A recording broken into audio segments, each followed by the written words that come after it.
Well, hi everyone. Happy Monday. It's Mary Schulman and another episode of Furlough Files.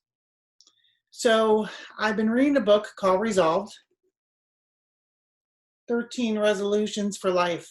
It is an amazing book. I highly recommend it. So, I'm on the chapter about character, and there's a section on self-betrayal.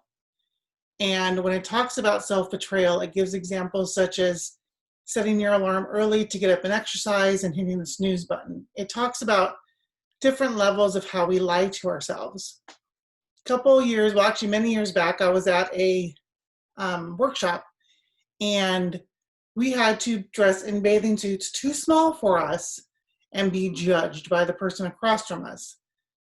I think the meaning of the exercise was to show that everybody judges and that we don't have to take what they say seriously. It's about how we feel about ourselves. So I got fat box, ugly, blotchy, all sorts of physical manifestations of, I guess, how I look to these people. And then I ran across one friend who said, "Stop lying to yourself." And I kid you not, that was like taking a bullet. So after that, and after reading the self-betrayal chapter yesterday, I noticed that I have been disengaged for a large part of my life. And through disengagement, I have been lying to myself. Lying about what works, what doesn't work, settling for relationships, circumstances, jobs that just don't serve me anymore. So the last couple of years, especially months being on furlough, I have spent time being still and listening to myself. And as I'm doing that, all of these reminders are coming up for me. So I've got to thinking about Grace's butterfly habitat. Most of the butterflies have been released, and it was a really cool process because not all of them left at once. Some had to spend the night with us one more time and then leave. One had deformed wings and is still with us. His name is Buddy, and he's going to be with us for as long as he lasts. There was one caterpillar that was slow and is still in its chrysalis. So I got to thinking about this. Being on furlough, I have been forced to stay indoors, to socially distance myself, to wear a mask, take care of myself. The list is endless, and I'm grateful because it has shown me my own self-betrayal and how I can step up and step into something else and be who I'm meant to be, whatever that might be. When I'm looking at self-betrayal, I think about that butterfly that's still in its chrysalis. Maybe, butterflies, probably do not have this logic like humans, but what if we put ourselves in these own little tight chrysalises, but because of this, I can't blah, blah, blah, because of the wonderful things he does? No, because we're lying to ourselves and we need to stop.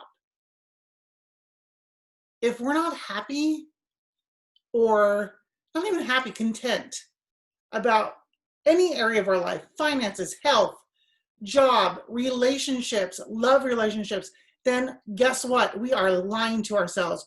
We're keeping ourselves small and keeping ourselves safe. And this little chrysalis is when we are meant to bust out, spread our wings and fly. Another point I'm trying to make here is I'm really excited about my gray hair growing out because my daughter, who's starting cosmetology school soon, said with gray hair, I can probably make it all these different colors, and how fun is that going to be? And I'm going to need that in order to be this beautiful butterfly, right? This is my challenge for you this week.